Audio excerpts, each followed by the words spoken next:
तो ये हमें बताने की कतई ज़रूरत नहीं है कि जो मैथ होता है किसी भी एग्ज़ाम के लिए कितना महत्वपूर्ण होता है और कितना महत्वपूर्ण भूमिका निभाता है।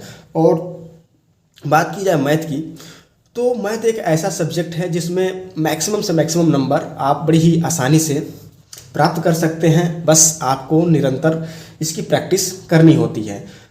तो चलिए आइए हम लोग बिना किसी भूमिका के क्लास की तरफ बढ़ते हैं। लेकिन क्लास के तरफ बढ़ने से पहले हम लोग कुछ मैथ के बेसिक्स बारे में हम लोग थोड़ा सा चर्चा कर लें, क्योंकि देखिए क्या है कि तैयारी अपनी जगह है, लेकिन तैयारी के साथ साथ थोड़ा बेहतर स्किल मिल जाए और एक नई डायरेक्शन मिल जाए तो प्रिपरेशन का मज़ा कुछ और होता है। तो देखिए मैथ के लिए दो तीन चीज़ें बहुत ही आवश्यक होती हैं। पहली चीज़ होती है क्या है, प्रैक्टिस। जब तक आप मैथ को लगातार प्रैक्टिस नहीं करेंगे तब तक आपको मैथ आएगी नहीं। और दूसरी चीज़ है कि एग्ज़ाम के दृष्टिकोण से देखा जाए तो मैथ में आपकी एक्यूरेसी बेहतर होनी चाहिए। क्योंकि मान लीजिए आपको कोई भी क्वेश्चन आ रहा है लेकिन आप समय ज़्यादा ले रहे हैं क्वेश्चन को सॉल्व करने के लिए, तो ये आपके लिए अच्छा नहीं है, क्योंकि एग्ज़ाम के दृष्टिकोण से ये बुरा है। तो आप में स्पीड होनी चाहिए। तो ये जो एक्यूरेसी और स्पीड है मैथ में कैसे आएगी, तो देखिए मैथ में क्या करना है कि आपको सबसे पहले जब भी आप कोई भी क्वेश्चन लगाएं तो आप उसको सीखिए, उस चीज़ को ऑब्जर्व करिए, आप अपने अंदर ऑब्जर्वेशन क्षमता को बढ़ाइए। क्योंकि जब तक आप किसी चीज़ को ऑब्जर्व नहीं करेंगे तब तक वो चीज़ मज़ा नहीं देगा। ठीक है, तो हम लोग आज बिल्कुल बेसिक से एकदम जीरो स्तर से हम लोग आज से पढ़ना स्टार्ट करेंगे। हम इस बात को मान के चल रहे हैं कि आप इससे पहले कहीं भी मैथ आपने नहीं पढ़ा है, तो बिल्कुल हम लोग बेसिक से चलेंगे। तो चलिए शुरू करते हैं। तो आज हम लोग दो चीज़ों के बारे में सीखेंगे। सबसे पहले हम लोग ये सीखेंगे कि पूर्णांक में भिन्न को कैसे जोड़ा जाता है और पूर्णांक में से भिन्न को कैसे घटाया जाता है। ठीक है, क्योंकि हम लोग बेसिक से चलेंगे और एक एक टर्म को समझेंगे। क्योंकि देखिए जो अर्थमेटिक है वो अर्थमेटिक पूरा का पूरा भाषा का खेल है। तो जब तक हम लोग भाषा को नहीं समझेंगे, इसको टर्म को नहीं समझेंगे, तब तक हम लोग मैथ में पकड़ नहीं बना सकते और कोई भी नहीं बना सकता। तो इसीलिए सबसे पहले हम लोग धीरे धीरे भाषा में घुसेंगे, एक एक चीज़ को समझते जाएंगे। इसके बाद हम लोग अपने एडवांस लेवल तक जाएंगे, तो हम स्टेप बाय स्टेप हम लोग चलते जाएंगे। तो आज पहले हम लोग क्या करेंगे, फ्रैक्शन, यानी जो क्या होता है फ्रैक्शन। देखिएगा आप लोग स्पेलिंग पे ध्यान दीजिएगा, क्योंकि मैं मैथ का टीचर हूँ, इंग्लिश थोड़ी मेरी वीक है, तो स्पेलिंग पे आप लोग ध्यान न दीजिएगा। उम्मीद करता हूँ कि स्पेलिंग सही होगा। फ्रैक्शन का मतलब होता है सही भिन्न। ठीक है, आज थोड़ा सा इसके बारे में हम लोग चर्चा करते हैं। ठीक है, तो अगर सही भिन्न लिखना हो तो कैसे लिखते हैं। अगर मान लीजिए कोई हम एक सही भिन्न लिख लें, जैसे क्या है 5 सही 1/3, इसका क्या मतलब हुआ, इसको और कैसे लिखा जा सकता है। तो इसको लिखने का एक और तरीका है, आप इसको ऐसे भी लिख सकते हैं 5 + 1/3। क्या इसमें और इसमें कुछ फ़र्क है मान में? कहेंगे कि सर बिल्कुल नहीं। कैसे नहीं फ़र्क है, देखिए हम लोग इसको समझते हैं। पहली चीज़ ये, इसको अगर हमको भिन्न के तौर पे लिखना हो, ये सही भिन्न है, तो कैसे लिखेंगे, इसको लिखेंगे 5 × 15 + 1 यानी 16/3।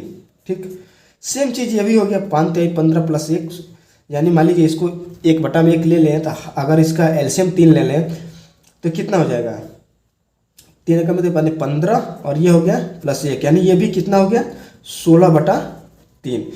यानी कुछ नहीं, बस एक लिखने का तरीका है। समझ में आ गई बात। और इसमें क्या है, देखिए 5 सही 1/3 क्या है, देखिए ये क्या है, तो ये एक पूर्णांक है। ठीक है, और ये दोनों क्या है, भिन्न है, मतलब ये भिन्न है। इतना आप समझ गए होंगे। तो कहने का मतलब है कि चाहे हम ऐसे लिखें चाहे ये ऐसे लिखें, बस ये एक लिखने का तरीका है। इतनी बात आप समझ गए होंगे। चलिए आइए एक स्टेप हम लोग और आगे चलते हैं। अगर मैं ये कहूँ आपको कि ये 16/3 है, जिसको मैं 5 सही 1/3 लिख रहा हूँ, अगर मैं अलग अलग तौर पे देखूँ तो ये 3 क्या है, ये जो 3 है ये भाजक है, इस बात को याद रखिएगा। और ये क्या है, शेषफल है। और ये 5 क्या है, भाग फल है। इस बात को भी आप ध्यान में ज़रूर रखिएगा, ठीक है। 3 क्या है, भाजक है, यानी क्या कहने का मतलब ये है कि आखिर आप ऐसे ही तो किए हैं, 16 में 3 से भाग देंगे तो हम 3 × 5 = 15, एक शेष हुआ, यानी 3 क्या है, भाजक है, 5 क्या है, भागफल है, और 1 क्या है, शेषफल है। उम्मीद करते हैं कि आप अगर इस बात को समझ पा रहे हैं तो हम लोग नेक्स्ट टर्म की तरफ बढ़ें। चलिए आइए नेक्स्ट टर्म की तरफ हम लोग बढ़ते हैं। अगर कहूँ कि आप 18 + 17/5 को कैसे लिख सकते हैं, तो इसको आप कैसे लिखेंगे? तो आप कहेंगे कि सर इस हिसाब से तो आप ऐसे ही 18 सही 17/5 लिख सकते हैं। क्या ये लिखने का सही तरीका है? तो मैं कहूँगा कि जी नहीं, ये बिल्कुल लिखने का सही तरीका नहीं है। क्यों नहीं है? क्योंकि मैंने अभी आपको बताया कि ये आपका भाजक है, ये शेष है, और ये क्या है, भागफल है। और किसी भी कंडीशन में जो शेषफल होता है वो भाजक से बड़ा नहीं होता है। तो यहाँ देखेंगे जो शेषफल है वो भाजक से बड़ा है। तो पहले हम इसको सही करेंगे, यानी 17/5 को अगर हमको सही तरीके में लिखना होगा तो हम कैसे लिखेंगे? तो इसमें इसको कैसे लिखेंगे? तो इसको लिखेंगे 5 × 15 यानी 2/5, यानी 3 सही 2/5 इसको लिखेंगे। अब इसको हम जोड़ सकते हैं 18 + 3 सही 2/5। अब इसके जोड़ने का तरीका जो हो गया, क्या हो गया? अब हो गया 21, इसको जोड़ देंगे, अब लिखेंगे 21 सही 2/5। ये आपका लिखने का सही तरीका होगा। तो उम्मीद करता हूं कि आप इस चीज़ को समझ पाए होंगे। चलिए, ये तो एक जोड़ का तरीका है। अब जैसे क्या करना है, एक और उदाहरण के तौर पे हम लोग समझ लेते हैं। जैसे हम कहूँ कि 11 + 31/7 को सही भिन्न के तौर पे लिखिए। आखिर में इसको सही भिन्न कैसे लिखेंगे? तो आप देखेंगे कि यहाँ जो शेषफल है वो जो है आपके भागफल से, भाजक से बड़ा है। तो इसको पहले हम सही तरीके से लिखेंगे। तो क्या होगा? 4 सही 3/7। अब इसको हम जोड़ देंगे 11 + 4 सही 3/7। जब इसको जोड़ेंगे तो हमारा आंसर कितना आएगा? 15 सही 3/7। ये आपका आंसर होगा। तो अभी हमने क्या किया कि पूर्णांकों का भिन्न में जोड़ना सीखा। यहाँ पे अब हम लोग सीखेंगे कि पूर्णांक में से घटाया कैसे जाएगा, पूर्णांक में से भिन्न को कैसे घटाएं। चलिए आइए हम लोग उसको देखते हैं। अगर मैं ये कहूँ कि आप जो है 100 में से 16 सही 2/3 को घटाइए। अभी आपने जोड़ा, अब मैं ये कहूँगा कि आप इसको घटाइए। तो कैसे घटाएंगे? बस ध्यान दीजिएगा, ऑब्जर्व करिएगा कि क्या करना है। ये जो 16 है ना, इसको 100 में घटाने से पहले क्या करिए कि 16 का क्या मान लीजिए 17, और 16 की जगह 17 100 में से घटा दीजिए। तो जब 100 में से 17 घटाएंगे तो कितना हो जाएगा? ये हो जाएगा 83। और ये जो है इसको लिख दीजिए 2/3। यही सॉरी, जब आप इसको लिखेंगे 83, एक स्टेप ये हो गया। अब फिर क्या करना है कि 83 लिख के अब इसको इसमें से घटा के लिख देना है। तो जब 2 में से 3 घटाएंगे तो कितना होगा? 1, और जो ये है इसको लिख देना है। ये 83 से 1/3, ये आपका आंसर होगा। एक बार और समझते हैं। अगर हम कहूँ कि 100 में से क्या करिए, आप 100 में से जो है आप घटा दीजिए। कितना घटा दीजिए? मान लीजिए मैं ये कह रहा हूँ कि आप जो है 18 सही 4/5 घटा दीजिए। तो क्या करना है? घटाना पहले क्या है? 100 में से 18 की जगह कितना घटाना है? 19 घटाना है। तो 100 में से 19 घटाएंगे तो कितना बचेगा? 81। ठीक है। अब क्या करना है कि 4 को 5 में से घटा के लिख देना है। तो 4 में से जब 5 घटाएंगे तो क्या हो जाएगा? ये 1 और ये हो गया 5। ये आपका आंसर हो गया। ये घटाने का तरीका है। आखिर में ये ऐसा क्यों हो रहा है, आइए हम लोग इस चीज़ को भी थोड़ा सा समझ लेते हैं। जैसे मैं कहूँ कि 1 में से 1/5 को आप घटा दीजिए। एक में से क्या करना है, 1/5 को घटाना है। तो अब क्या करेंगे कि इसका एलसीएम लेंगे। ठीक है, बात आ रही समझ में? आप क्या करेंगे, इसका एलसीएम लेंगे। कितना एलसीएम ले लिया, 5। ये हो गया 5 और 1 यानी 4/5। यानी आप ध्यान से देखेंगे कि सॉरी 4/5। आप अगर ध्यान से देखेंगे तो जो क्या किया है कि अंश जो है हर में से घट जा रहा है और जो बच रहा है वो अंश बन जा रहा है और जो हर है वो सेम का सेम रहा है, वही आंसर बन जा रहा है। यानी ऊपर वाला नीचे में से घट रहा है। इतनी बात समझ में आ गई। यानी कहने का मतलब ये है कि अगर हम 1 - 1/5 को इसको मान लें n और इसको मान लें d, यानी n मतलब नोमिनेटर, d मतलब डिनोमिनेटर। ठीक है, तो हम लिख सकते हैं, क्या लिख सकते हैं, यानी 1 - n/d को क्या लिख सकते हैं कि d - n/d, मतलब इस एक तरह से फार्मूला बन गया। तो वही चीज़ मैं यहाँ पे कर रहा हूँ। कैसे कर रहा हूँ इस चीज़ को समझते हैं। जैसे हमने क्या किया कि 100 - 16/2/3 मैंने यहाँ पे लिखा। मैं यहाँ 17 घटाने के लिए क्यों कह रहा हूँ, इस चीज़ को समझते हैं। मैं क्या लिख सकता हूँ इसको, 100 माइनस और 16 सही 2/3 को क्या लिख सकता हूँ, 16 + 2/3 लिख सकता हूँ। क्या कोई समस्या है? बिल्कुल नहीं। अब मैं इसको क्या लिख सकता हूँ, अब 100 में से जब ये माइनस अंदर जाएगा तो क्या हो गया, 100 - 16 - 2/3 यही होगा।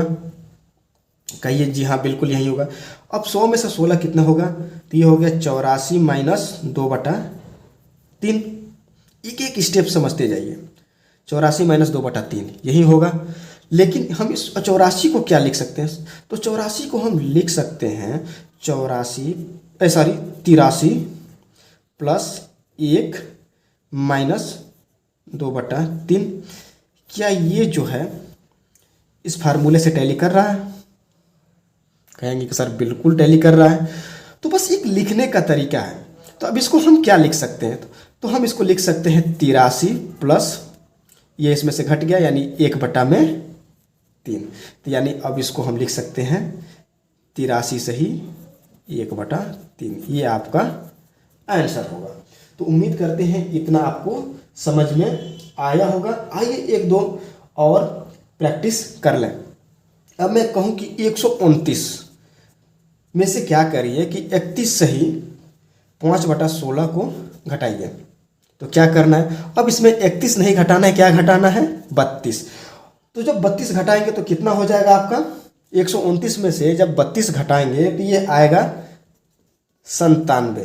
और फिर क्या करना है कि ऊपर वाले को नीचे वाले में से घटा देना है। जब ऊपर वाले को नीचे वाले में से घटाएंगे तो कितना हो जाएगा, ये 11 सही 11/16। यानी जो आंसर होगा 97 सही 11/16 जो होगा आपका आंसर होगा। चलिए थोड़ा सा और प्रैक्टिस करें, जितना, क्योंकि जितना आप प्रैक्टिस करेंगे उतना ही और आप बेहतर होते जाएंगे। तो आप लोग ज़्यादा से ज़्यादा इस चीज़ को प्रैक्टिस करिएगा। तो दोस्तों आज की क्लास में बस इतना ही। कल जो है हम लोग एक नए टर्म को सीखेंगे, बेसिक परसेंटेज के बारे में थोड़ा सा सीखेंगे। फिर कुछ और 2-4 दिन जो है, कम से कम 2 दिन तो बेसिक क्लास चलेंगे ही चलेंगी। क्योंकि सबसे पहले मैं ये चाहता हूँ कि आप लोग जो हैं जो बेसिक मैथ के टर्म हैं उसको आप समझ जाइए, थोड़े से उसके भाषा को समझ जाइए, फिर हम लोग एडवांस लेवल की तरफ चलेंगे। तो हम लोग जो है मैथ को बिल्कुल बेसिक से पढ़ रहे हैं। हम लोग स्टेप बाय स्टेप जो है मैथ के भाषा में धीरे धीरे घुस रहे हैं। तो हम लोगों ने कल के क्लास में जो है हम लोगों ने पूर्णांक और भिन्न के योग और उनके घटाने को पढ़ा। तो चलिए आइए एक बार जो है हम लोग थोड़ा सा रिवीजन कर लेते हैं, फिर हम लोग अपने एक कदम आगे चलेंगे। और आगे जो है हम लोग जो पढ़ेंगे बेसिक ऑफ परसेंटेज, यानी प्रसन्नता के जो है थोड़ा सा कॉन्सेप्ट को क्लियर करेंगे, थोड़ा सा समझेंगे। यहाँ पे सिर्फ कॉन्सेप्ट क्लियर किया जा रहा है, ठीक है। अभी हम लोग जब उस चैप्टर को यानी परसेंटेज को पढ़ेंगे तो वहाँ पे काफ़ी डिटेल से पढ़ेंगे, लेकिन आज के क्लास में थोड़ा सा हम लोग परसेंटेज को समझेंगे। क्योंकि अब हम लोग आज से क्या करेंगे कि अर्थमेटिक में जो भाषा का खेल है उसमें धीरे धीरे घुसने की हम लोग कोशिश करेंगे और मैथ की भाषा को समझेंगे। मैं बार बार यही कहता आ रहा हूँ कि देखिए जो मैथ है ना वो सारा का सारा खेल भाषा का है। अगर एक बार आपका पकड़ भाषा पे हो गया ना तो कितना भी टफ से टफ क्वेश्चन क्यों ना हो आप बड़ी आसानी से यानी इजीली आप उसको सॉल्व कर ले जाएंगे। और एक चीज़ और है, मैथ में बार बार प्रैक्टिस करने की भी आवश्यकता होती है। और मैंने कल एक बात और बोली थी पिछले क्लास में कि आपको जब भी किसी भी क्वेश्चन को सॉल्व करें तो ऑब्जर्वेशन हमेशा करते रहें, उस चीज़ को ऑब्जर्व करते रहें। मैं ऑब्जर्वेशन की बात बार बार क्यों कर रहा हूँ, चलिए आपको एक एग्जांपल देकर समझा रहा हूँ। सबका फेवरेट एक चैप्टर है टाइम एंड वर्क और एग्जाम में ऐसे क्वेश्चन हमेशा पूछे जाते हैं।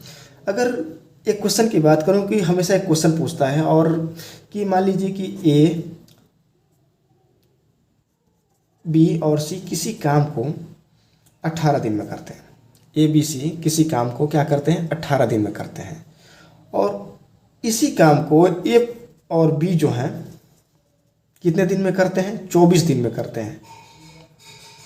तो क्वेश्चन आपसे पूछेगा ये कि ये बताइए सी इस काम को कितने दिन में करेगा।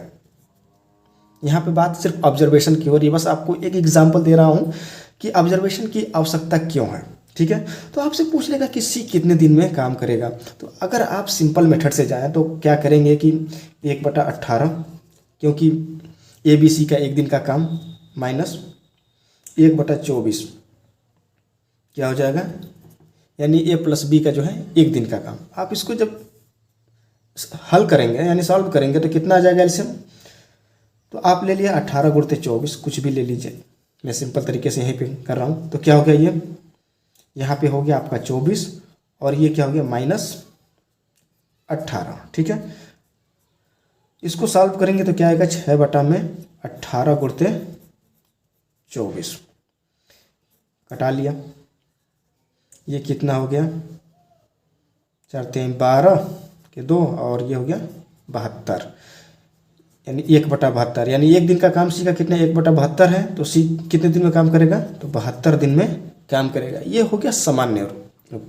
अगर आपने एक चीज़ को ऑब्जर्व किया होगा तो देखा होगा कि इन दोनों का अंतर कितना आ रहा है 6 आ रहा है, 24 - 18। ठीक है, तो कुछ नहीं करना है, बस आपने एक बार दिमाग में बैठा लीजिए कि जब भी इस टाइप के क्वेश्चन आए तो कुछ नहीं करना है, इन दोनों का अंतर से भाग दे देना है। किसमें 18 × 24 यहाँ सीधे लिख देना भागा 6, आपका आ गया 72 दिन।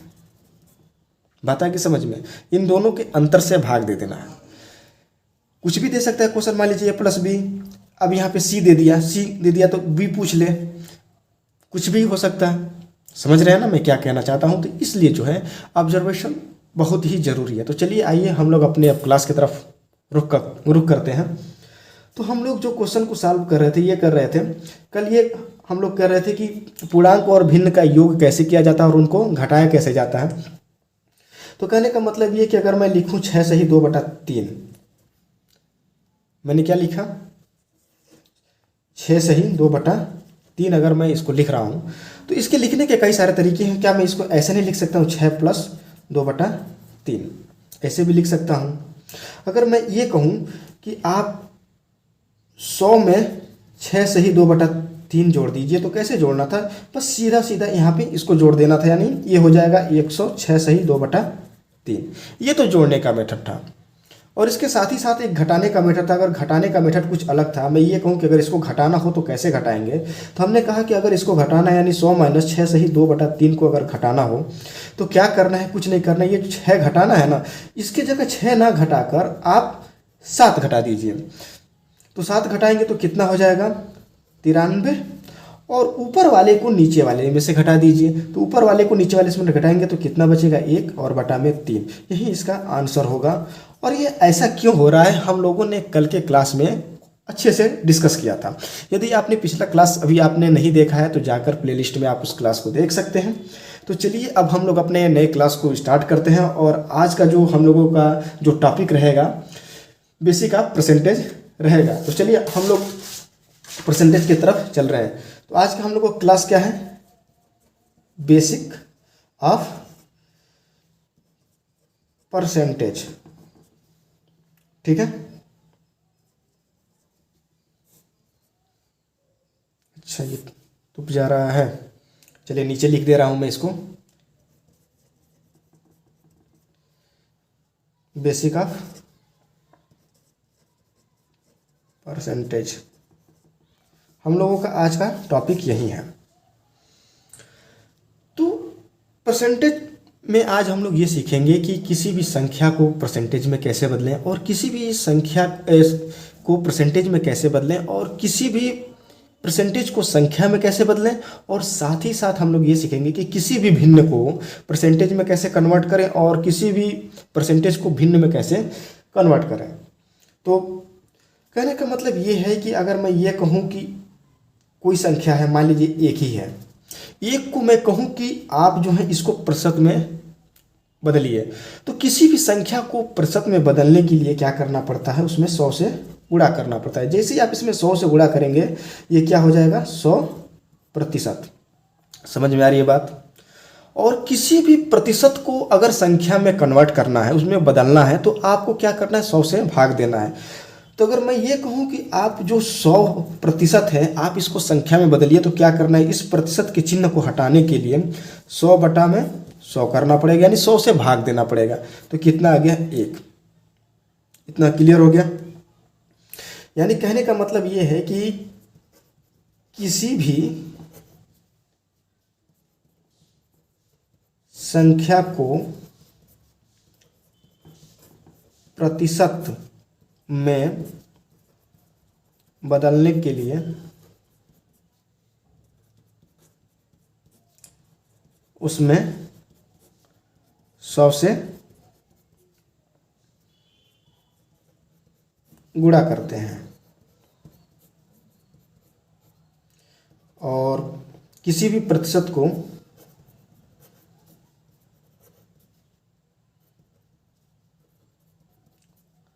संख्या, यहाँ भिन्न भी लिख सकते, संख्या या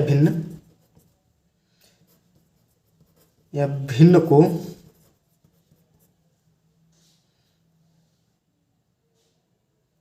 भिन्न में बदलने के लिए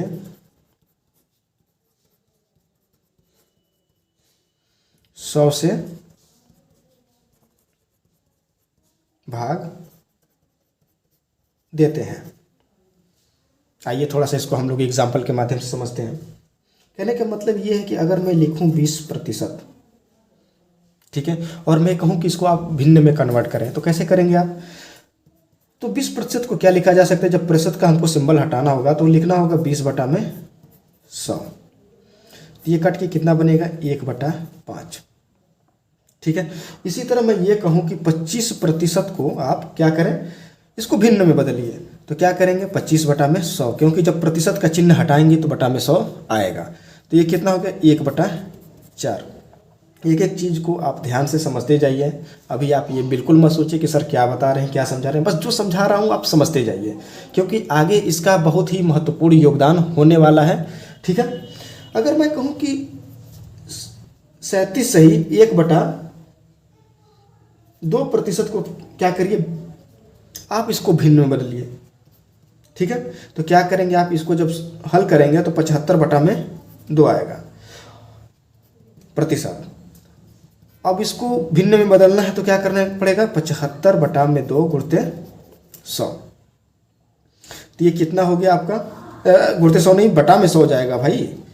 तो ये कितना हो गया आपका, 3/8 हो जाएगा। ये हो गया भिन्न में बदल लिया हम लोगों ने। अगर मैं ये कहूँ कि किसी भी संख्या को प्रतिशत में बदलना, तो जैसे मैं कहूँ कि 5 को आप प्रतिशत में बदलिए, तो 5 को प्रतिशत में बदलने के लिए क्या करना पड़ेगा, आपको 100 से गुणा करना पड़ेगा। ये कितना हो जाएगा, 500%। ठीक है।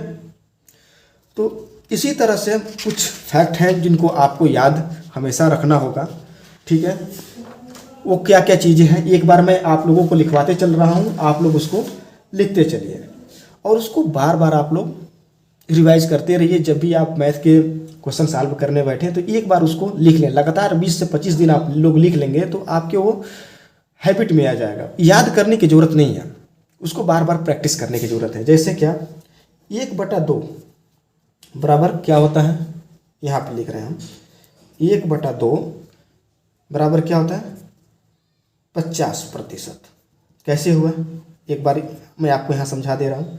1/2 और प्रतिशत में बदलने के लिए क्या करना पड़ता है, 100 से गुणा। तो जैसे ही गुणा करेंगे क्या आ जाएगा, 50%। ठीक है, तो लिखते जाइए। अब मैं यहाँ सॉल्व करके आगे मैं नहीं दिखाऊंगा, ठीक है। मैं डायरेक्ट आप लोगों को कुछ मान है आप लोगों को लिखवा रहा हूँ, आप लोग उसको लिखते जाइए, ठीक है। 1/3, 1/3 कितने के बराबर होता है, 33 सही 1/3% के। 1/4 कितने के बराबर होता है, 25% के।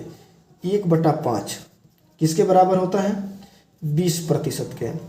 1/6 किसके बराबर होता है, 16 सही 2/3% के। ठीक है, इसी तरह अगर कहें 1/7 तो ये किसके बराबर होता है, 14 सही 2/7% के। अगर मैं कहूँ 1/8 तो ये किसके बराबर होता है, 12, ये सब प्रतिशत के चिन्ह हैं यहाँ पे, 12 सही 1/2% के बराबर होता है। ठीक है, अगर मैं कहूँ 1/9 ये किसके बराबर है, तो 1/9 है 11 सही 1/9% के बराबर। 1/10 तो ये है आपका 10%।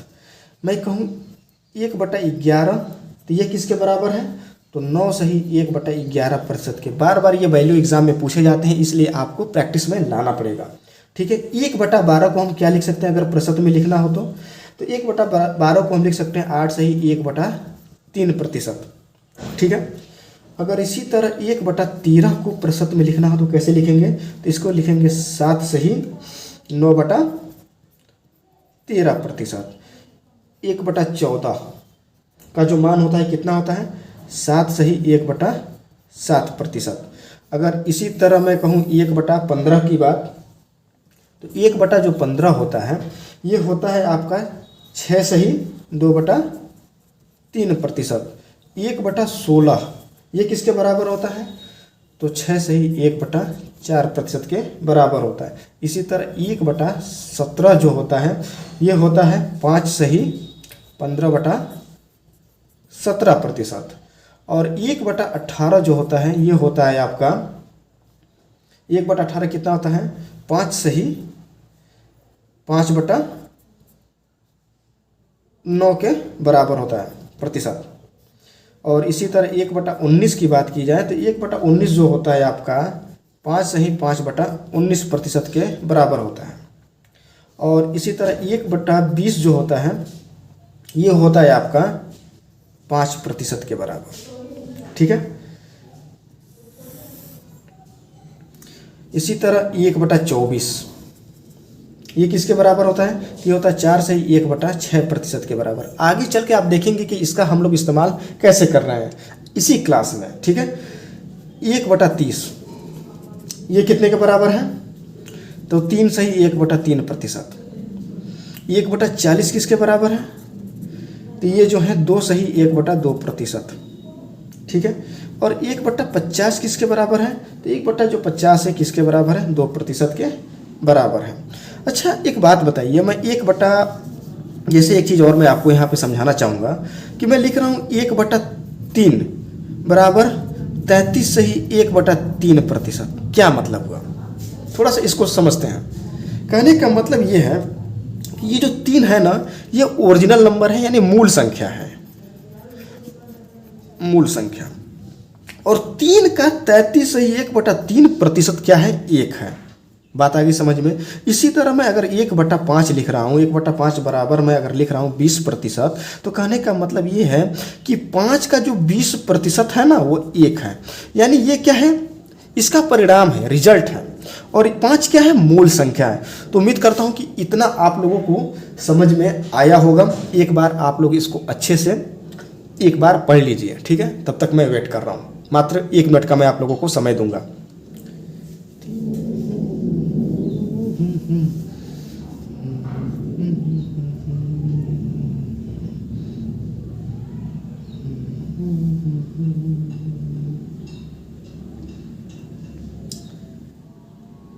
चलिए, तो उम्मीद करता हूँ आप लोग इसको पढ़ चुके होंगे। चलिए आइए अब हम लोग थोड़ा सा एक स्टेप आगे बढ़ते हैं, अगले स्टेप की तरफ चलते हैं। तो हम लोग अब क्या करेंगे कि भिन्न को प्रतिशत में बदलना सीखेंगे। मैं अगर ये कहूँ आपसे कि 2/3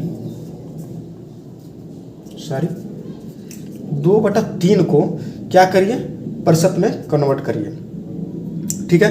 तो आप कहेंगे कि सर मैं तो इसका मान जानता हूँ कि 1/3 बराबर क्या होता है, 33 सही 1/3% होता है सर। और आप कह रहे हैं कि 2/3 को बदलिए, तो कुछ नहीं करना है, 2 से दोनों तरफ गुणा कर दीजिए। इधर भी 2 से गुणा कर देंगे, 2 से गुणा कर देंगे तो कितना हो जाएगा, ये बन जाएगा आपका 2/3 और ये कितना हो जाएगा 66 सही 2/3%। इतनी बात समझ में आ गई। चलिए और थोड़ा आगे बढ़ते हैं, एक स्टेप। मैं कहूँ कि 4/5 को प्रतिशत में बदलिए, तो 1/4 का मान 1/5 का मान कितना होता है, तो 1/5 का जो मान होता है वो कितना होता है, तो 1/5 का मान होता है 20%। अगर मैं इससे 4 से दोनों तरफ गुणा कर दूं तो हमको पता चल जाएगा। तो ये हो गया 4/5 और ये कितना हो जाएगा 80%, ठीक है। यानी कहने का मतलब ये है कि 5 का 80% कितना होगा, 4 होगा। समझ पा रहे हैं आपको। इसी तरह मैं आपसे कहूँ कि 4/9 को आप क्या करिए, प्रतिशत में कन्वर्ट करिए, ठीक है। तो आप जानते हैं कि 1/9 बराबर क्या होता है, 1/9 बराबर होता है 11 सही 1/9%। 11 सही 1/9%। तो 4/9 का मान क्या होगा, तो 4 से दोनों तरफ गुणा कर देना है, तो क्या आएगा, ये हो गया 4/9 और ये हो गया 44 सही 4/9%। तो उम्मीद करता हूँ कि इतना आपको समझ में आया होगा। चलिए थोड़ा सा और आगे बढ़ते हैं। अगला है 5/12। इसको क्या करना है, प्रतिशत में कन्वर्ट करना है। तो कहेंगे सर मैं 1/12 का तो मान जानता हूँ, 1/12 बराबर होता है कितना, 8 सही 1/3। और आपने जो समझाया उसमें क्या करना है, इधर 5 से गुणा कर देना है और इधर भी 5 से गुणा कर देना है, तो 5/12 का मान निकल जाएगा। तो ये हो गया 5/12 और ये कितना हो गया 8×5 = 40 सही, और ये हो गया 5/3। लेकिन एक बात बताइए, क्या ये सही है? तो आप कहेंगे सर बिल्कुल सही है। तो मैं कह रहा हूँ नहीं, ये बिल्कुल गलत है। क्या ये लिखने का सही तरीका है? तो आप कहेंगे कि नहीं सर ये तो लिखने का सही तरीका नहीं है। क्यों नहीं है, आइए इस पे हम आप लोगों को समझा रहे हैं। मैंने कल के क्लास में आप लोगों को ये बताया था कि ये क्या होता है, भाजक होता है, और जो ऊपर वाला होता है हमेशा शेषफल होता है, और ये क्या होता है, भागफल होता है। तो एक बात बताइए आप कि क्या शेषफल भाजक से बड़ा हो सकता है? शेषफल जो है भाजक से कभी भी बड़ा नहीं हो सकता। लेकिन यहाँ पे जो है आप देख रहे हैं कि यहाँ पे जो शेषफल है भाजक से बड़ा है। तो हम इसको कैसे लिख सकते हैं? हालांकि मैं कल के क्लास में इसको समझाया था, मैं एक बार और मैं समझा दे रहा हूँ। तो 40 प्लस इसको 5/3 लिख सकते हैं आराम से, कोई दिक्कत नहीं है। अब इसको हम लोग क्या लिख सकते हैं, 40 प्लस इसको क्या लिख सकते हैं, 1 सही 2/3। अब इसको जब जोड़ेंगे तो कितना होगा, 41 सही 2/3%। समझ में आया? तो 5/12 का जो आंसर होगा कितना होगा, 5/12 का इसका जो आंसर होगा 41 सही 2/3 आंसर होगा। तो इतना आप लोग समझ पा रहे होंगे।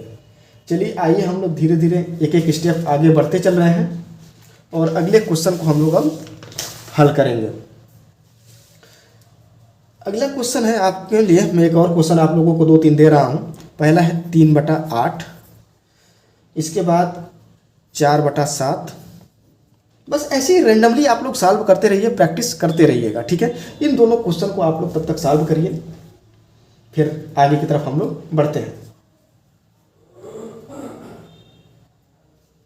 हम लोग यहाँ पे जो है भिन्न को प्रतिशत में बदलने के लिए सीख रहे हैं, ठीक है।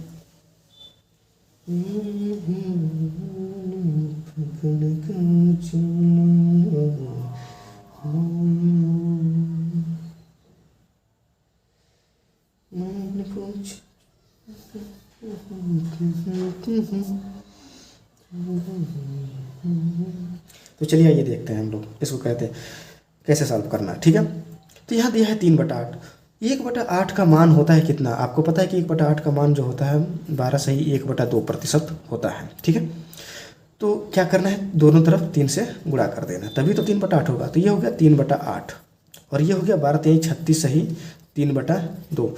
लेकिन यहाँ जो है ये लिखने का सही तरीका नहीं है, क्योंकि भाजक से जो शेषफल है ज़्यादा है। तो इसको कैसे लिख सकते हैं, जब भाग 3/2 में भाग देंगे 2 से, तो कितना हो जाएगा 1 सही 1/2। तो कितना होगा 36 प्लस 1 सही 1/2, यानी ये हो गया 37 सही 1/2%। इसी तरह 4/7 को अगर हमको हल करना हो तो क्या करना पड़ेगा, तो आप जानते हैं कि 1/7 बराबर कितना होता है, 1/7 बराबर होता है 14 सही 2/7%। ठीक है, चूंकि 4/7 का मान ज्ञात करना है तो 4 से दोनों तरफ गुणा कर देंगे, तो कितना हो जाएगा, ये हो जाएगा 4/7। ठीक है, ये कितना हो जाएगा आपका 4/7 और ये हो जाएगा 14 चौके 56 और ये हो जाएगा 4 दूना के 8/7। क्या ये सही है? नहीं सही है। तो इसको क्या लिख सकते हैं, अगर हल करेंगे तो ये हो जाएगा 57 सही 1/7%। इसका भी मान आप लोग लिख लीजिएगा, ये मोस्ट इंपॉर्टेंट है। हमेशा 57 सही 1/7 हमेशा क्वेश्चन में पूछता है, तो वहाँ पे जब भी 57 सही 1/7 पूछेगा हम लोग डायरेक्ट उसके वैल्यू रख देंगे 4/7। हम लोग कैसे डायरेक्ट वैल्यू किसी संख्या का किसी प्रतिशत का रखना है, मैं आप लोगों को ये सिखा रहा हूँ। ठीक है, तो चलिए एक स्टेप और आगे बढ़ते हैं। अभी तक हम लोग जो है भिन्न को प्रतिशत में बदलना सीख रहे थे, अब हम लोग प्रतिशत को भिन्न में कैसे बदलना है, अब ये हम लोग सीखेंगे। चलिए एक एक स्टेप सीखते जाएं कैसे बदलना है। अगर मैं आपसे कहूं कि 106 सही 2/3% को भिन्न में बदलिए, 106 सही 2/3% को भिन्न में बदलिए, कैसे बदलेंगे आप? चलिए एक बार आप लोग खुद प्रैक्टिस करिए, एक बार खुद से प्रयास करिए, इसके बाद मैं आप लोगों को बता रहा हूँ।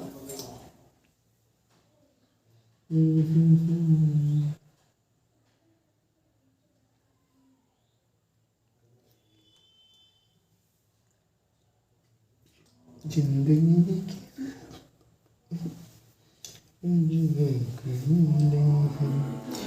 हाँ, तो चलिए देखते हैं। एक तो सामान्य विधि है, वो आप लोग सबको पता है।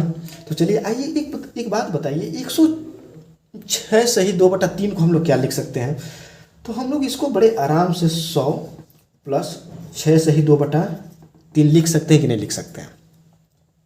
ये प्रतिशत का चिन्ह है यहाँ पे। ठीक है, लिख सकते हैं, क्योंकि हम लोगों ने पिछले ही क्लास में जो है पूर्णांक और भिन्नों का योग हम लोगों ने सीख चुके हैं।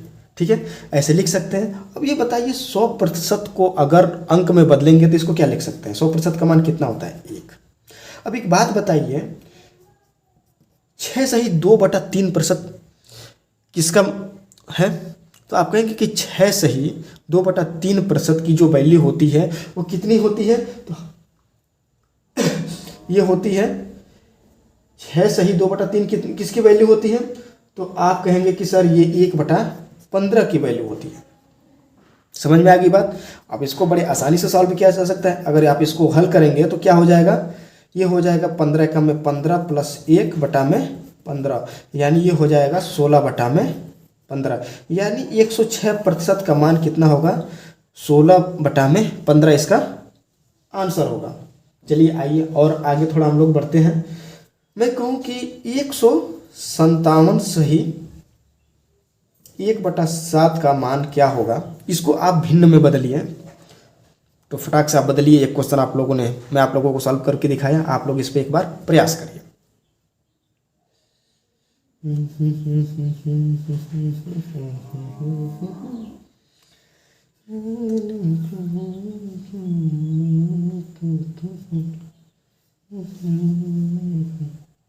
तो चलिए आइए इसको हम लोग देखते हैं, सॉल्व करते हैं। तो हम लोग इसको कैसे लिख सकते हैं? इसको हम लिख सकते हैं 100% प्लस 57 सही 1/7%। तो 100% का मान कितना होता है? 1, और प्लस 57 सही 1/7 का मान कितना होता है? अभी हम लोगों ने जस्ट अभी 57 सही 1/7 की वैल्यु हम लोगों ने ज्ञात की। तो 57 सही 1/7% का मान होता है 4/7। इसको हम लोग हल करेंगे तो कितना आएगा? 11/7। 7 ये आपका आंसर होगा। अब हम लोग जो है प्रतिशत को भिन्न में बदलना सीख रहे हैं। पहले हम लोगों ने क्या सीखा कि भिन्न को प्रतिशत में कैसे बदलें, अब हम लोग सीख रहे हैं कि प्रतिशत को भिन्न में कैसे बदलें। ठीक है, चलिए आइए और थोड़ा सा प्रैक्टिस कर लेते हैं। मैं ये कहूँ कि 444 सही 4/9 प्रतिशत को आप लोग क्या करिए, भिन्न में बदलिए। और साथ ही साथ एक और क्वेश्चन लिख लेते हैं, 666 सही 2/3 प्रतिशत को भिन्न में बदलिए। चलिए 2 क्वेश्चन फटाफट आप लोग सॉल्व करिए।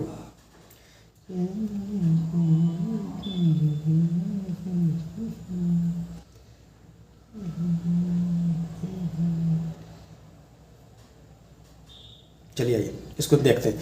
इसको हम लोग कैसे लिख सकते हैं, तो इसको लिख सकते हैं 400 + 44 सही 4/9 प्रतिशत। इसका मान हो गया कितना, 4, यह प्रतिशत का चिन्ह है भाई यहाँ पे। ठीक है, इसका मान हो गया 4 और 44 सही 4/9 प्रतिशत का मान कितना होगा। तो हमने लोग ने जो पिछले कुछ ही देर पहले और पिछले क्लास में हम लोगों ने यही सीखा पिछले कुछ देर में कि 44 सही 4/9 को कैसे लिख सकते हैं, क्या लिख सकते हैं। तो आप जानते हैं कि आपको ये देखना है कि किस प्रतिशत में जो है नीचे 9 आ रहा है। तो आप कहेंगे कि सर ये जो 9 है ना, ये कहाँ पे आएगा, तो ये 9 कहाँ आएगा, एक बार आप लोग पीछे पलट कर देख लीजिए। तो ये जो 9 आएगा, 1/9 का जो वैल्यू होता है कितना होता है, 11 सही 1/9 प्रतिशत। ठीक है, अगर मैं दोनों तरफ 4 से गुणा कर दूं तो क्या हो गया, ये हो गया 4/9 और ये हो गया 44 सही 4/9 प्रतिशत। यानी 44 सही 4/9 प्रतिशत का मान कितना होता है, तो 4/9 होता है। अब आसानी हो गई। अब इसको सॉल्व करेंगे तो कितना है जाएगा, 4 9 36 + 4/9 यानी 40/9। ये आपका आंसर हो जाएगा।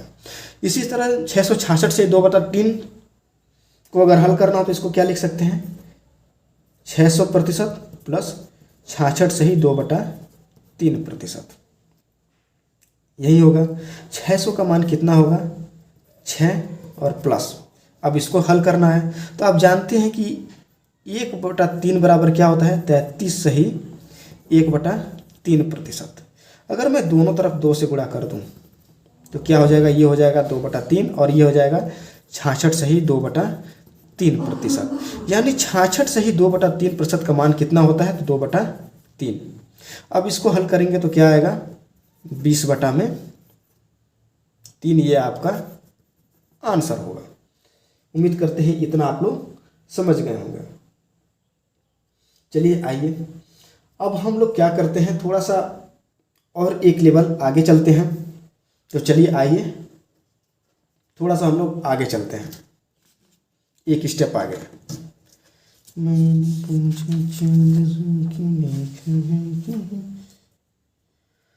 तो मैं ये कहूँ आपसे कि आप जो हैं 15/7 को प्रतिशत में बदलिए। ठीक है, एक और दे दे रहा हूँ आपको, 81/25 को भी आप लोग प्रतिशत में बदलिए और 21/23 को आप लोगों को प्रतिशत में कन्वर्ट करना है। ठीक है, फटाफट करिए। देखते हैं अभी तक आप लोगों ने कितना समझा है, क्या क्या चीज़ें समझी हैं आप लोग। ठीक है,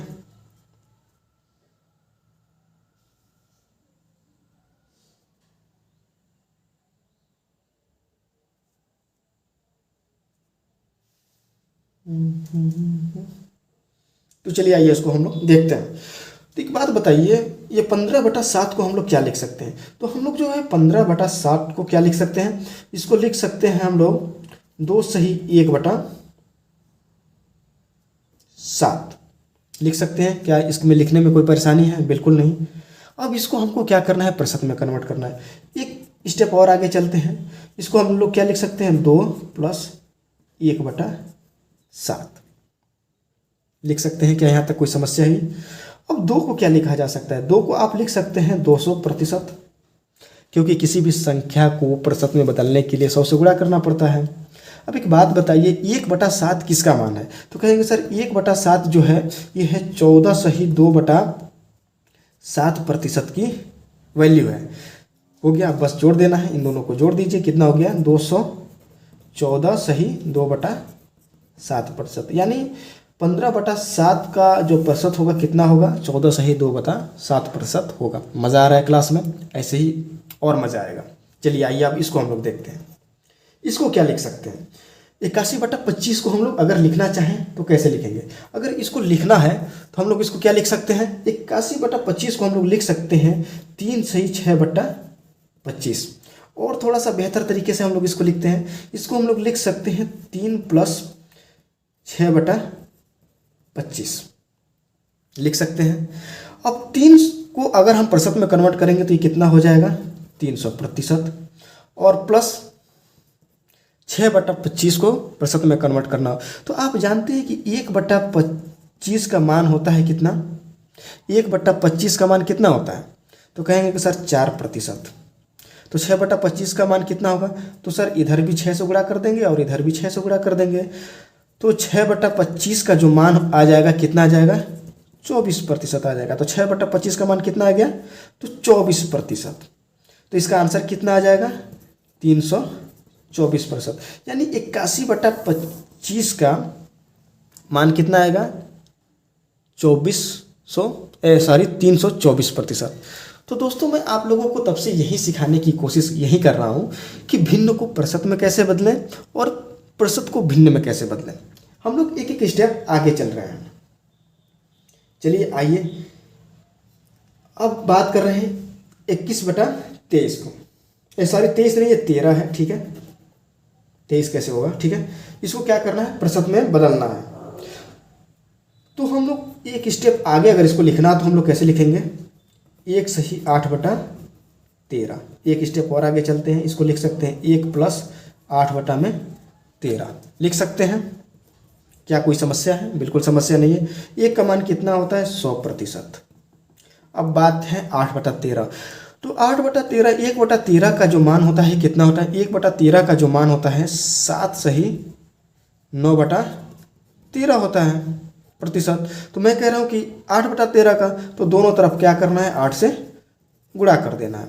तो जब 8 से गुणा करेंगे तो ये हो जाएगा 8/13 और यहाँ 7 और ये कितना हो जाएगा 7 56 सही, और ये हो जाएगा 8 9 72/13% हो जाएगा। लेकिन बताइए क्या ये लिखने का सही तरीका है, तो कहेंगे सर बिल्कुल नहीं, क्योंकि यहाँ जो शेषफल है भाजक से बड़ा है, तो इसको हमको हल करना पड़ेगा। तो क्या करेंगे यहाँ पे, तो 56 + 72/13, तो क्या हो जाएगा, अगर इसको कितना बार जाएगा ये 13 का 13 13 दूना 26 13 43 13 चौके 52 13 पचे 65, यानी 5 बार। तो इसको क्या लिख सकते हैं 5 सही 7/13।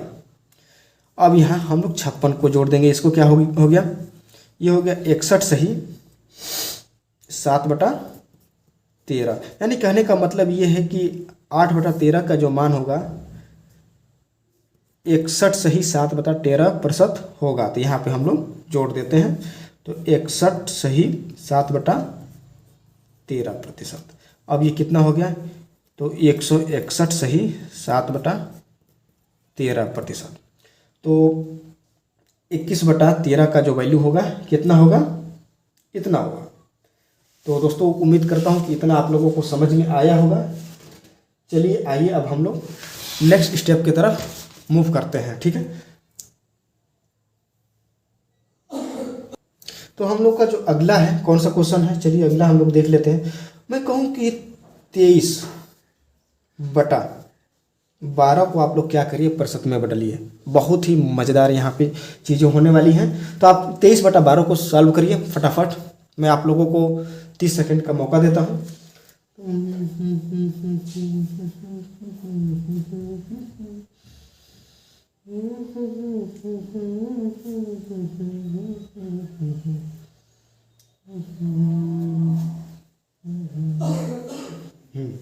तो चलिए इसको देखते हैं। तो हम लोग इसको कैसे लिख सकते हैं, तो आप कहेंगे कि सर इसको हम लोग 1 सही 11/12 लिख सकते हैं। और इसको और थोड़ा सा बेहतर लिखना चाहें तो 1 + 11/12 लिख सकते हैं। और इसकी जो मान होगा कितना होगा 100%, और 1/12 का मान हम चूंकि जानते हैं कि 1/12 बराबर क्या होता है, तो 1/12 बराबर होता है 8 सही 1/3%। तो चूंकि 11/12 का मान ज्ञात करना है तो हम इसमें क्या करेंगे, 11 से गुणा कर देंगे। तो यहाँ पे आ जाएगा 11/12 और इसका जो आंसर होगा 88 सही 11/3। चूंकि ये सही नहीं है तो 3 बार भाग जाएगा 3, तो ये हो जाएगा 91 सही 2/3%। ये 11/12 का मान हो गया। तो यहाँ पे हम यहाँ सीधा सीधा लिख देंगे 91 सही 2/3%। अब इसको जोड़ देंगे। जब इसको हम जोड़ेंगे तो कितना हो जाएगा, 191 सही 2/3%। यही इसका आंसर होगा। ठीक है, लेकिन एक बात बताइए आप, मैंने आप लोगों को पिछले क्लास में पूर्णांक में से भिन्न घटाना भी तो सिखाया था। तो एक बात बताइए, 23/12 को और कैसे लिखा जा सकता है? तो क्या मैं 23/12 को मैं ऐसे नहीं लिख सकता, 2 माइनस कितना, 2 माइनस 1/12 लिख सकता हूँ कि नहीं लिख सकता हूँ, आप बताइए। चलिए एक बार इसको हम लोग हल करके देख लेंगे। 12 दूना के 24 माइनस 1/12 कितना आ गया, 23/12 लिख सकते हैं। तो यानी 23/12 को हम लोग 2 माइनस 1/12 लिख सकते हैं। लिखने में कोई दिक्कत है? अब ये बताइए 2 की वैल्यू क्या हो जाएगी, 200%। और 1/12 का मान क्या होगा, तो 1/12 का जो मान होगा यहाँ माइनस का चिन्ह लग जाएगा। और 1/12 का जो मान होता है 8 सही 1/3%। और हमने आपको घटाने का ढंग सिखाया था कि जब भी बात घटाने की हो तो ये जो संख्या यहाँ पे जो दिया है उसको उतना ना घटाकर एक ज़्यादा घटाना है। तो कितना घटाना है, 8 की जगह पे कितना घटाना है, 9 घटाना है। जब 9 घटाएंगे तो कितना हो जाएगा, 191। और फिर क्या करना है, ऊपर वाले को नीचे वाले में से घटा देना है। तो ऊपर वाले को नीचे वाले में घटाएंगे तो कितना बचेगा, यानी 3 में से 1 घटाएंगे तो कितना बचेगा, 2/3%। एक ज़्यादा क्यों घटाना है, इस पे हम लोगों ने अच्छी खासी डिस्कस कर रखी है। अगर फिर भी आप किसी को अगर समझ में ना आया हो तो वो पिछला क्लास जाकर देख लें, सारे के सारे उसके डाउट्स क्लियर हो जाएंगे। तो इतनी बात आपको समझ में आ गई। चलिए और 1-2 प्रैक्टिस कर लेते हैं, जिससे क्या होगा कि आपका जो डाउट है वो क्लियर हो जाएगा। मैं कहूँ कि 5/6, 1 मिनट, मैं कहूँ 5/6 को आप क्या करिए, प्रतिशत में कन्वर्ट करिए। ठीक है, तो 5/6 को हम क्या लिख सकते हैं, क्या हम ये नहीं लिख सकते 1 माइनस 1/6 लिख सकते हैं? क्या इसके मान में कोई परिवर्तन होगा? नहीं होगा, क्योंकि देखिए इसका गुणा करेंगे 6 माइनस 1/6 यानी ये 5/6। अब 1 का मान कितना होता है, 100%।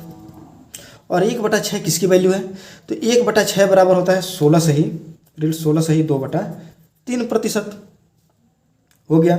और मैं हमेशा कहता हूँ कि यहाँ पर 16 ना घटाकर 1 ज़्यादा घटा दीजिए, यानी यहाँ कितना घटा दीजिए, 17 घटा दीजिए। 17 घटाएंगे कितना हो जाएगा आपका, जब यहाँ पे 17 घटाएंगे तो आपका कितना हो जाएगा, ये हो जाएगा आपका 83। और फिर क्या करना है, ऊपर वाले को नीचे वाले में से घटा देना। जब ऊपर वाले को नीचे वाले से घटाएंगे तो कितना बचेगा, 1/3%। यानी 5/6 का मान कितना हो जाएगा, तो जो 5/6 का मान हो जाएगा 83 सही 1/3%। चलिए 1-2 और हम लोग देख लेते हैं। अगर मैं ये कहूँ कि 35/9, इसको आप प्रतिशत में बदलिए। इसको हम कैसे लिख सकते हैं, देखिए हम इसको लिख सकते हैं 4 माइनस 1/9 लिख सकते हैं। क्या कोई दिक्कत है, 4 9 36, 36 में से 1 4, 35/9 हो गया। अब 4 की वैल्यू क्या हो जाएगी, तो 400। अब 1/9 का वैल्यू क्या हुआ, इसका प्रतिशत मान कितना होगा, तो 1/9 का जो प्रतिशत मान होता है वो कितना होता है, 11 सही 1/9 घटा देते हैं। तब 11 ना घटाकर कितना घटाना है, 12 घटाना है। जब 12 घटाएंगे हम तो कितना हो जाएगा, 388 और ऊपर वाले को नीचे वाले में से घटा देना है, तो ये हो जाएगा 8 और ये बटा में 9%। ये आपका आंसर हो जाएगा। तो इतना उम्मीद करता हूँ कि आप लोगों को समझ में आया होगा। चलिए एक दो और प्रैक्टिस कर लेते हैं। जैसे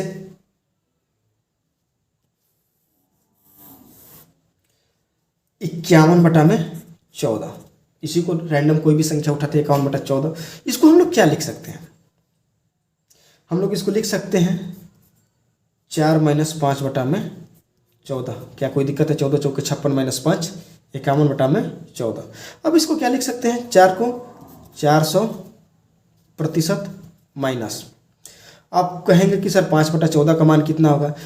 तो मैं कह रहा हूँ कि आप जानते हैं कि 1 बटा 14 किसकी वैल्यू क्या होगी? तो 1 बटा 14 की जो वैल्यू होगी 7 सही 1 बटा 7%। लेकिन चूंकि हमसे पूछ रहा है कितना 5 बटा 14 का, तो 5 से दोनों तरफ गुणा कर दीजिए, तो 5 बटा 14 का मान निकल जाएगा। तो ये कितना 35 और ये कितना हो जाएगा 5 बटा 7, यानी कितना होगा 5 बटा 14 का जो मान होगा 35 सही 5 बटा 7% होगा। तो यानी 35 सही 5 बटा 7%। अब क्या करना? अगले स्टेप की तरफ बढ़ना है। 35 को न घटाकर यहाँ पे 36 घटाना है। ठीक है, तो जब 36 घटाएंगे तो ये कितना हो जाएगा आपका 364 और ऊपर वाले को नीचे वाले में से घटा देना, तो 2 बटा में 7%। बार बार मैं कह रहा हूँ कि एक ज़्यादा क्यों घटाने को कह रहा हूँ, हालांकि मैं पिछले क्लास में इस चीज़ को समझा दिया था, लेकिन एक बार मैं और आप लोगों को बता दे रहा हूँ कैसे क्यों हो रहा है ऐसा। एक ज़्यादा घटाने के लिए मैं क्यों कह रहा हूँ, थोड़ा सा एक बार और समझ लेते हैं। जैसे मैं कहूँ कि 1 - 1 बटा 4, ठीक है। अगर इसको आप हल करेंगे तो क्या करेंगे 4 - 1 बटा में 4, यानी अगर हम लिखें तो क्या करेंगे कि 3 बटा 4 इसको हम लोग लिखेंगे। तो अगर आप ध्यान से देख रहे हैं तो क्या हो रही है कि ऊपर वाली संख्या जो है नीचे वाली संख्या से ही घट जा रही है। ठीक, एक स्टेप ये समझ में आ गया। और मैं ये कह रहा हूँ कि एक ज़्यादा क्यों घटाना है, क्यों घटाना है इसको भी हम लोग समझ लेते हैं। जैसे मैं कहूँ कि 100 में से 6 सही 2 बटा 3% को घटाइए। चलिए, तो अगर मैं मात्र 6 घटा रहा हूँ तो क्या लिख सकते हैं इसको कैसे लिख सकते हैं? ये लिख सकते हैं 100 माइनस कोष्टक में क्या लिख सकते हैं 6 प्लस 2 बटा 3 इसको लिख सकते हैं। क्या कोई दिक्कत है? कोई दिक्कत नहीं है। अब इसको हम लोग हल करते हैं तो 100 में से 6 जाएगा और ये माइनस 2 बटा 3 हो जाएगा। कितना समझ में आया? अब ये कितना हो गया 84 माइनस 2 बटा 3 हो गया। 84 को हम क्या लिख सकते हैं? 84 को हम लिख सकते हैं 83 प्लस 1 और माइनस 2 बटा 3। सेम रूप समझ गए आप? तो यही डायरेक्ट यहाँ पे सीधा करना है। क्या करना है? अब यहाँ इसको सॉल्व करेंगे तो क्या हो जाएगा 3 - 2 बटा में 3 यानी 1 बटा 3। तो क्या आ गया 83 सही 1 बटा 3। यही आपका आंसर होगा। तो दोस्तों उम्मीद करता हूँ कि आज की क्लास आपको पसंद आई होगी। यदि क्लास पसंद आई हो तो लाइक शेयर कमेंट करना बिल्कुल ना भूलिएगा और अपने दोस्तों के बीच में इसको ज़्यादा से ज़्यादा शेयर करिएगा। मिलते हैं हम लोग फिर अपने अगले क्लास में, तब तक के लिए दीजिए इजाज़त। धन्यवाद। हम लोग धीरे धीरे जो है स्टेप बाय स्टेप जो है हम लोग मैथ की तरफ बढ़ रहे हैं। अभी हम लोग भाषा सीख रहे हैं, हम लोग अपने बेसिक कंसेप्ट को क्लियर कर रहे हैं। ठीक है, तो कल की क्लास और मज़ेदार होने वाली है। कुछ जो एग्ज़ाम में क्वेश्चन आए हैं उनको हम लोग सॉल्व करेंगे। तो आज की क्लास को हम लोग यहीं पे समाप्त करते हैं। चलिए मिलते हैं फिर कल, तब तक के लिए दीजिए इजाज़त। धन्यवाद।